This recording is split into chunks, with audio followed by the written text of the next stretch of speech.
बिस्मिल्लाहिर्रहमानिर्रहीम। Dear students, आज हमारा लेसन नंबर 3 है और लेसन नंबर 3 हमारी कंटिन्यूटी है पिछले लेसन की, जहां पर हमने डिस्कस किया था पहले एटीपी को लेसन 1 में, लेसन 2 में ग्लाइकोलिसिस को, और आज हम जा रहे हैं ग्लाइकोलिसिस से आगे।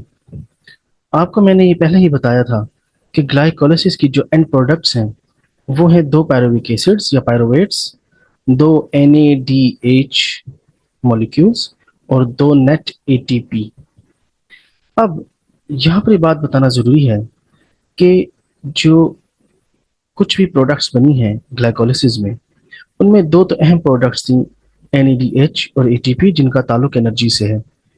लेकिन पायरुवेट या पायरुविक एसिड्स जो हैं, अगर ऑक्सीजन की अवेलेबिलिटी होगी तब वो मैट्रिक्स में जाकर माइटोकॉन्ड्रिया के लिंक रिएक्शन में जाएंगे।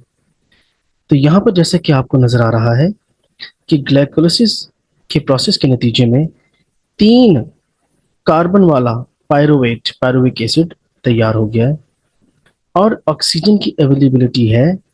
ऑक्सीजन की अवेलेबिलिटी में यहाँ पर लिंक रिएक्शन होगा। अब क्वेश्चन ये है कि लिंक रिएक्शन से क्या मुराद है। देखिए, लिंक रिएक्शन दरअसल वो केमिकल रिएक्शन है जिसकी वजह से पायरुविक एसिड की डीकार्बोक्सिलेशन और फिर ऑक्सीडेशन होती है और वो एक ऐसे मॉलिक्यूल में बदल जाता है जो कि अगले केमिकल रिएक्शन क्रेब्स साइकिल में जाकर एंटर हो सकता है, उसका इनपुट है। अदरवाइज कभी भी ये जो पायरुविक एसिड है ये क्रेब्स साइकिल का हिस्सा नहीं बन सकता या उसका रिएक्टेंट नहीं हो सकता। तो क्रेब्स साइकिल में जाने के लिए पायरुविक एसिड की डीकार्बोक्सिलेशन, डीकार्बोक्सिलेशन का मतलब रिमूवल ऑफ कार्बन।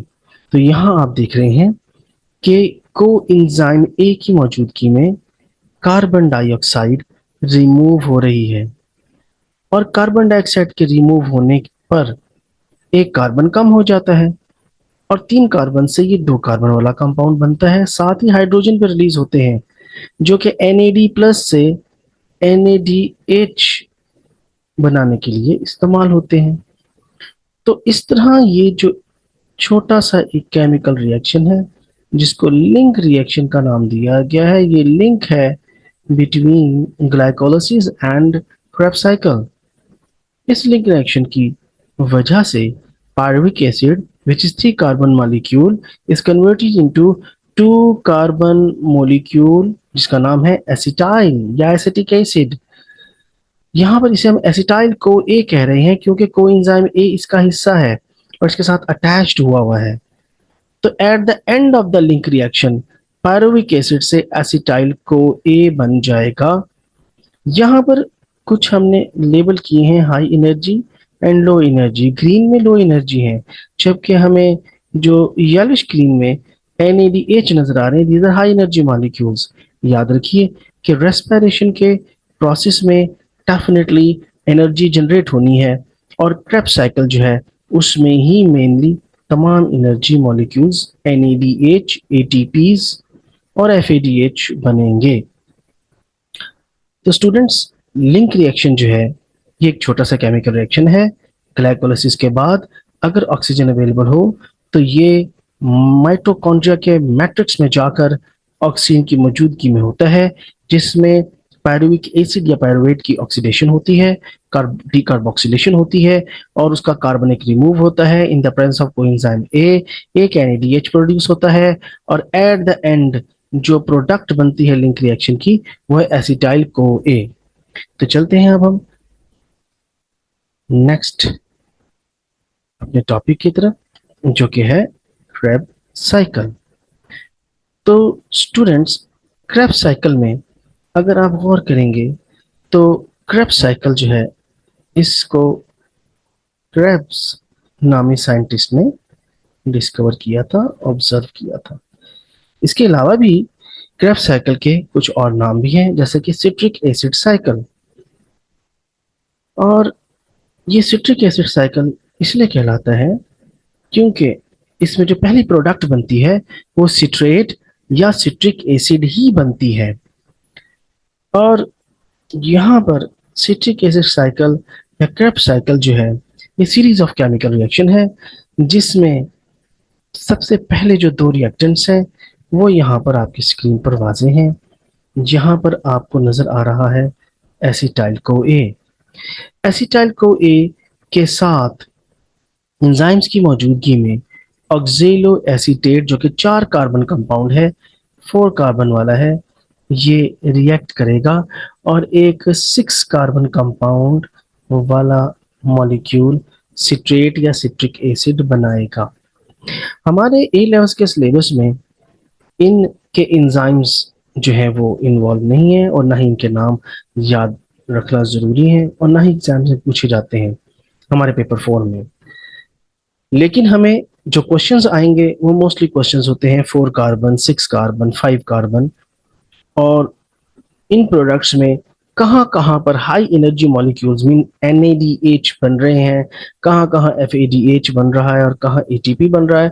तो ये क्वेश्चंस आते हैं। मजीद डिहाइड्रोजिनेशन कहाँ हो रही है, डेफिनेटली जहां जहां NADH बन रहे हैं वहां वहां हाइड्रोजन रिलीज हो रहे हैं तो NADH बन रहे हैं, तो उन स्टेप्स में डिहाइड्रोजनेशन हो रही है। तो students, oxaloacetate 4 carbon compound react with acetyl CoA 2 carbon compound and citrate or citric acid 6 carbon compound is formed. Coenzyme A released again. It recycled and again available to play its role in the link reaction. इसका 1 या 2 marks का question आता है, what is the role of coenzyme A. तो coenzyme A released in the beginning of Krebs cycle and available again to reuse in the link reaction. It is its role. Citrate is unstable and it change its structure into isocitrate. And at this point, you remember this step. Citrate or the isocitrate by decarboxylation means carbon dioxide का निकलना। एक carbon dioxide का molecule निकलेगा means एक carbon कम हो जाएगा और 6 carbon की बजाय 5 कार्बन वाला अल्फा कीटो ग्लूटरेट बनेगा। जब कार्बन डाइऑक्साइड रिमूव हुआ, हाइड्रोजन रिलीज हुए, NAD से NADH बना, तो यहाँ पे डिहाइड्रोजनेशन भी हो रही है। अल्फा कीटो ग्लूटरेट और द 5 कार्बन कंपाउंड। आप 5 कार्बन कंपाउंड नाम याद रखिए क्योंकि अल्फा कीटो ग्लूटरेट इनके साइंटिफिक नाम भी याद करना जरूरी नहीं, सिवाय ऑक्जेलोएसीटेट और एसिटाइल CoA के। इन दोनों के नाम याद रखना जरूरी है। Alpha keto glutarate which is 5 carbon compound is now formed. ये 5 कार्बन वाला कंपाउंड, इसकी भी डीकार्बोक्सिलेशन होगी और यहाँ पर भी कार्बन डाइऑक्साइड रिमूव होगी और एक NADH बनेगा, मगर हम देख रहे हैं कि यहाँ पर एडिशन ऑफ वाटर हो रहा है, ठीक है, और ये स्टेप में एक ATP भी जनरेट हो रहा है। स्टूडेंट्स, मैं पहले लेसन्स में भी ये बात कर चुका हूँ, यहाँ मैं दोबारा रिपीट करता हूँ कि ऐसे ATP जो साइटोप्लाज्म में ग्लाइकोलाइसिस के प्रोसेस में या मैट्रिक्स के अंदर यहाँ क्रेब्स साइकिल में डायरेक्ट ADP से इनऑर्गेनिक फॉस्फेट लेकर ATP बन रहे हो, तो ऐसे जो ATP बनते हैं इन्हें हम कहते हैं सबस्ट्रेट लेवल फॉस्फोरिलेशन के through these are formed. So this ATP is formed by substrate level of phosphorylation. तो बाकी ATP जो बनेंगे वो हम अगले लेसन में पढ़ेंगे, केमियोस्मोसिस, इलेक्ट्रॉन ट्रांसपोर्ट चेन या ऑक्सीडेटिव फॉस्फोरिलेशन से बनेंगे। तो यहाँ जो डायरेक्ट ATP बन रहे हैं उन्हें कहते हैं substrate level phosphorylation. So one ATP is formed by substrate level phosphorylation, one NADH and one carbon dioxide is released molecule. Alpha ketoglutarate में से भी एक कार्बन निकल गया तो अब 4 कार्बन वाला सक्सीनेट मॉलिक्यूल बन रहा है। सक्सीनेट या सक्सेनिक एसिड मॉलिक्यूल जो है with the help of enzyme अपनी रीअरेंजमेंट करता है, अपनी आइसोमेरिक फॉर्म में आता है फ्यूमेरेट या फ्यूमेरिक एसिड में, और इस रीअरेंजमेंट में उसके हाइड्रोजन बॉन्ड्स डबल टूटते हैं और सिंगल बनते हैं और हाइड्रोजन रिलीज होते हैं, और वो हाइड्रोजन एक्सेप्ट करता है एक और coenzyme FAD, flavin adenine dinucleotide. जिस तरह से आपको बताया गया था कि NAD निकोटीनामाइन एडेनिन डाइन्यूक्लियोटाइड एक कोएंजाइम है, वैसा ही FAD फ्लेवन एडेनिन डाइन्यूक्लियोटाइड भी एक कोएंजाइम है। ये कोएंजाइम इन हाइड्रोजन को एक्सेप्ट करके रिड्यूस होगा और FADH बनेगा। मैंने पिछले लेसन्स में आपको बताया था कि एक NADH जब केमियोस्मोसिस में जाएगा, जब ऑक्सीडेटिव फॉस्फोरिलेशन या इलेक्ट्रॉन ट्रांसपोर्ट चेन में जाएगा, तो वहां पर उससे 3 ATP जनरेट होंगे, लेकिन एक FADH से जब ये केमियोस्मोसिस में जाएगा, इससे 2 ATP जनरेट होंगे। तो बहरहाल सक्सीनेट से फ्यूमेरेट बनेगा और फ्यूमेरेट में मजीद एक वाटर का मॉलिक्यूल ऐड होकर इसके डबल बॉन्ड्स दोबारा बहाल होंगे और ये बनेगा अमेलिक एसिड या मेलेट। सक्सीनेट, फ्यूमेरेट, मेलेट, ये तीनों ही 4 कार्बन वाले कंपाउंड है, but their structure formulas are different. Malate अपने उन 2 हाइड्रोजन बॉन्ड्स को ब्रेक करके सिंगल बॉन्ड बनकर दोबारा ऑक्जेलो एसीटेट में ट्री जनरेट होगा, दोबारा से ऑक्सिलो एसीटेट बनेगा और एक NADH का मॉलिक्यूल रिलीज होगा। हम अगर गौर से देखें तो ये क्रेब्स साइकिल है। इस क्रेब्स साइकिल के अंदर एक बात बड़ी कॉमन है और वो ये है कि जहां से साइकिल स्टार्ट हुआ था वहीं पर दोबारा एंड हो रहा है और ऑक्सैलो एसीटेट दोबारा से रीजनरेट होकर दोबारा साइकिल में एंटर हो रहा है। अगर एसिटाइल को ए मिल गया, अवेलेबिलिटी है ना पायरुविक एसिड की, कि पायरुविक एसिड जो है उनको ऑक्सीजन मिल गई और एसिटाइल को ए बन गया, तो ये ऑक्सैलो एसीटेट फिर दोबारा उसके साथ मिलकर ये साइकिल रिपीट करेगा।